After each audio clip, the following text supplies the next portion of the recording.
ایسے لوگوں کی جزا ان کے رب کے پاس یہ ہے کہ وہ ان کو معاف کر دے گا اور ایسے باغوں میں انہیں داخل کرے گا جن کے نیچے نہریں بہتی ہوں گی اور وہاں وہ ہمیشہ رہیں گے۔ کیسا اچھا بدلہ ہے نیک عمل کرنے والوں کے لیے۔ تم سے پہلے بہت سے دور گزر چکے ہیں، زمین میں چل پھر کر دیکھ لو کہ ان لوگوں کا کیا انجام ہوا جنہوں نے اللہ کے احکام و ہدایات کو جھٹلایا۔ یہ لوگوں کے لیے ایک صاف اور صریح تنبیہ ہے، اور جو اللہ سے ڈرتے ہوں ان کے لیے ہدایت اور نصیحت۔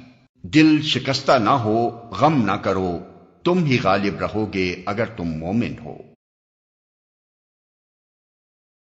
اس وقت اگر تمہیں چوٹ لگی ہے تو اس سے پہلے ایسی ہی چوٹ تمہارے مخالف فریق کو بھی لگ چکی ہے۔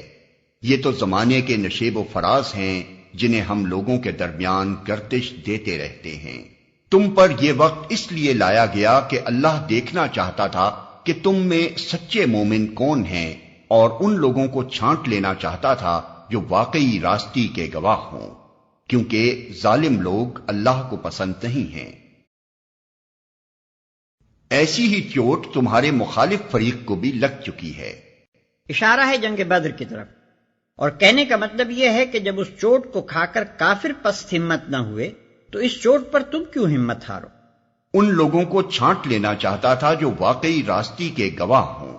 اصل الفاظ ہیں وَيَتَّخِذَ مِنْكُمْ شُهَدَاءَ۔ اس کا ایک مطلب تو یہ ہے کہ تم میں سے کچھ شہید لینا چاہتا تھا، یعنی کچھ لوگوں کو شہادت کی عزت بخشنا چاہتا تھا، اور دوسرا مطلب یہ ہے کہ اہل ایمان اور منافقین کے اس مخلوط گروہ میں سے جس پر تم اس وقت مشتمل ہو، ان لوگوں کو الگ چھانٹ لینا چاہتا تھا جو حقیقت میں شہداء علی الناس ہیں، یعنی اس منصب جلیل کے اہل ہیں جس پر ہم نے امت مسلمہ کو سرفراز کیا ہے۔ اور وہ اس آزمائش کے ذریعے سے مومنوں کو الگ چھانٹ کر کافروں کی سرکوبی کرنا چاہتا تھا۔ کیا تم نے یہ سمجھ رکھا ہے کہ یوں ہی جنت میں چلے جاؤ گے، حالانکہ ابھی اللہ نے یہ تو دیکھا ہی نہیں کہ تم میں کون وہ لوگ ہیں جو اس کی راہ میں جانیں لڑانے والے اور اس کی خاطر صبر کرنے والے ہیں۔ تم تو موت کی تمنائیں کر رہے تھے، مگر یہ اس وقت کی بات تھی جب موت سامنے نہ آئی تھی۔ لو، اب وہ تمہارے سامنے آ گئی اور تم نے اسے آنکھوں دیکھ لیا۔ اشارہ ہے شہادت کے ان تمنائیوں کی طرف جن کے اصرار سے نبی صلی اللہ علیہ وسلم نے مدینے سے باہر نکل کر لڑنے کا فیصلہ فرمایا تھا۔ محمد اس کے سوا کچھ نہیں کہ بس ایک رسول ہیں، ان سے پہلے اور رسول بھی گزر چکے ہیں۔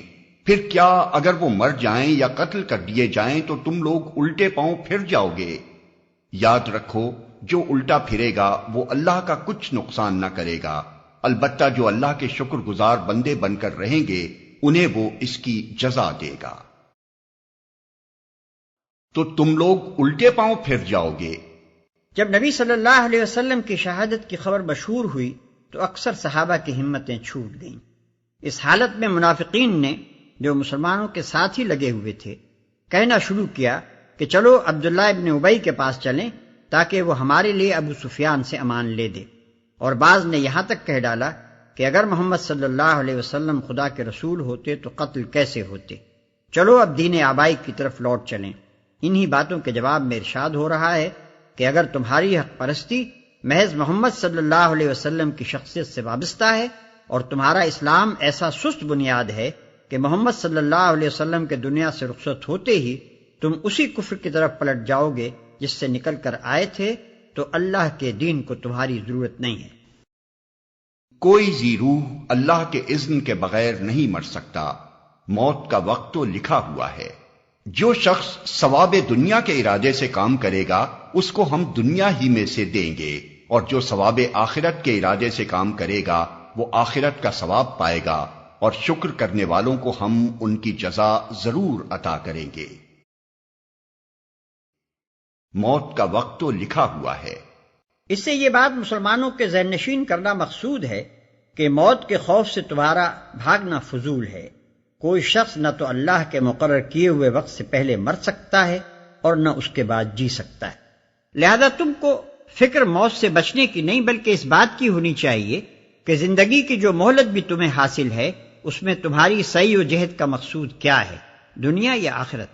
اور جو ثواب آخرت کے ارادے سے کام کرے گا۔ ثواب کے معنی ہے نتیجہ عمل۔ ثواب دنیا سے مراد وہ فوائد و منافع ہیں جو انسان کو اس کی سعی و عمل کے نتیجے میں اسی دنیا کی زندگی میں حاصل ہوں، اور ثواب آخرت سے مراد وہ فوائد و منافع ہیں جو اسی سعی و عمل کے نتیجے میں آخرت کی پائیدار زندگی میں حاصل ہوں گے۔ اسلام کے نقطہ نظر سے انسانی اخلاق کے معاملے میں فیصلہ کن سوال یہی ہے کہ کارزار حیات میں آدمی جو دوڑ دھوپ کر رہا ہے اس میں آیا وہ دنیاوی نتائج پر نگاہ رکھتا ہے یا اخروی نتائج پر؟ اور شکر کرنے والوں کو ہم ان کی جزا ضرور عطا کریں گے۔ شکر کرنے والوں سے مراد وہ لوگ ہیں جو اللہ کی اس نعمت کے قدر شناس ہو کہ اس نے دین کی صحیح تعلیم دے کر انہیں دنیا اور اس کی محدود زندگی سے بہت زیادہ وسیع ایک ناپیدا کنار عالم کی خبر دی، اور انہیں اس حقیقت سے آگاہی بخشی کہ انسانی سعی و عمل کے نتائج صرف اس دنیا کی چند سالہ زندگی تک محدود نہیں ہیں، بلکہ اس زندگی کے بعد ایک دوسرے عالم تک ان کا سلسلہ دراز ہوتا ہے۔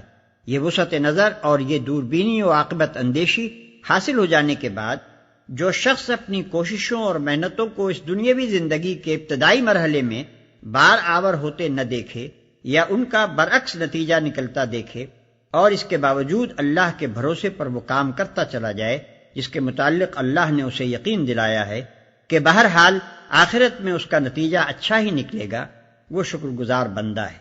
برعکس اس کے جو لوگ اس کے بعد بھی دنیا پرستی کی تنگ نظری میں مبتلا رہیں، جن کا حال یہ ہو کہ دنیا میں جن غلط کوششوں کے بظاہر اچھے نتائج نکلتے نظر آئیں ان کی طرف وہ آخرت کے برے نتائج کی پرواہ کیے بغیر جھک پڑیں، اور جن صحیح کوششوں کے یہاں برابر ہونے کی امید نہ ہو یا جن سے یہاں نقصان پہنچنے کا خطرہ ہو، ان میں آخرت کے نتائج خیر کی امید پر اپنا وقت، اپنے مال اور اپنی قوتیں صرف کرنے کے لیے تیار نہ ہوں، وہ ناشکرے ہیں اور اس علم کے ناقدر شناس ہیں جو اللہ نے انہیں بخشا ہے۔ اس سے پہلے کتنے ہی نبی ایسے گزر چکے ہیں جن کے ساتھ مل کر بہت سے خدا پرستوں نے جنگ کی، اللہ کی راہ میں جو مصیبتیں ان پر پڑیں ان سے وہ دل شکستہ نہیں ہوئے، انہوں نے کمزوری نہیں دکھائی، وہ باطل کے آگے سرنگوں نہیں ہوئے۔ ایسے ہی صابروں کو اللہ پسند کرتا ہے، وہ باطل کے آگے سرنگوں نہیں ہوئے۔ یعنی اپنی قلت تعداد اور بے سر و سامانی اور کفار کی کثرت اور زور آوری دیکھ کر انہوں نے باطل پرستوں کے آگے سپر نہیں ڈالی۔ ان کی دعا بس یہ تھی کہ اے ہمارے رب، ہماری غلطیوں اور کوتاہیوں سے درگزر فرما، ہمارے کام میں تیرے حدود سے جو کچھ تجاوز ہو گیا ہو اسے معاف کر دے، ہمارے قدم جما دے اور کافروں کے مقابلے میں ہماری مدد کر۔ آخر کار اللہ نے ان کو دنیا کا ثواب بھی دیا اور اس سے بہتر ثواب آخرت بھی عطا کیا۔ اللہ کو ایسے ہی نیک عمل لوگ پسند ہیں۔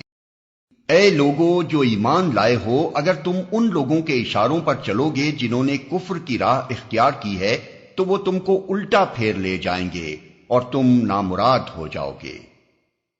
ان کی باتیں غلط ہیں، حقیقت یہ ہے کہ اللہ تمہارا حامی و مددگار ہے اور وہ بہترین مدد کرنے والا ہے۔ وہ تم کو الٹا پھیر لے جائیں گے، یعنی جس کفر کی حالت سے تم نکل کر آئے ہو اسی میں یہ تمہیں پھر واپس لے جائیں گے۔ منافقین اور یہودی احد کی شکست کے بعد مسلمانوں میں یہ خیال پھیلانے کی کوشش کر رہے تھے کہ محمد صلی اللہ علیہ وسلم اگر واقعی نبی ہوتے تو شکست کیوں کھاتے؟ یہ تو ایک معمولی آدمی ہیں، ان کا معاملہ بھی دوسرے آدمیوں کی طرح ہے، آج فتح ہے تو کل شکست۔ خدا کی جس حمایت و نصرت کا انہوں نے تم کو یقین دلا رکھا ہے وہ محض ایک ڈھونگ ہے، معاذ اللہ۔